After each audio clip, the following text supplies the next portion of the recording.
రాష్ట్ర మంత్రులందరూ ముఖ్యమంత్రి చంద్రబాబు టీమ్గా సహాయ కార్యక్రమాల మీద దృష్టి సారించామని లోకేష్ అంటున్నారు. బుడమేరు ముంపు బాధితులకు సాయం అందించడంలో మంత్రులంతా సమిష్టిగా సమన్వయంతో పనిచేస్తున్నామని చెప్పారు.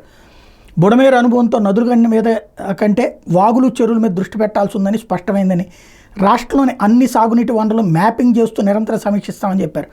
నదీ పరివాహక ప్రాంతాల అభివృద్ధితో పాటు వాగులు, ఏర్లు, పెద్ద చెరువుల యాజమాన్య నిర్వహణకు ప్రాధాన్యం ఇస్తా ఉన్నారు. గండ్లు పడిన ప్రాంతాల లీకేజీని పూర్తి స్థాయిలో అరికట్టేందుకు చర్యలు తీసుకోవాలని ఆదేశించారు. లోకేష్ ఆదేశాలతో ఇరిగేషన్ అధికారులు జియో మెంబ్రెయిన్ షీట్లను వినియోగించి సోమవారం సాయంత్రం కల్లా లీకేజీని పూర్తిగా అరికట్టేందుకు చర్యలు చేపట్టారు. ఇప్పటికే గండ్లు పడిన చోట కట్ట 5.7 మీటర్ల ఎత్తు పెరిగింది. మరో 0.3 మీటర్ల ఎత్తు పెంచితే ప్రస్తుతం కట్ట స్థాయికి పనులు పూర్తవుతున్నాయి. అదే సందర్భంలో ప్రతిపక్ష నేత హోదా డిమాండ్ చేస్తున్న జగన్కి హుందాతనం ఉందా అని లోకేష్ నిలదీశారు. బురద రాజకీయానికి బ్రాండ్ అంబాసిడర్గా మారి అర్థం లేని ఆరోపణలు చేస్తున్నానని ఆగ్రహం వ్యక్తం చేశారు.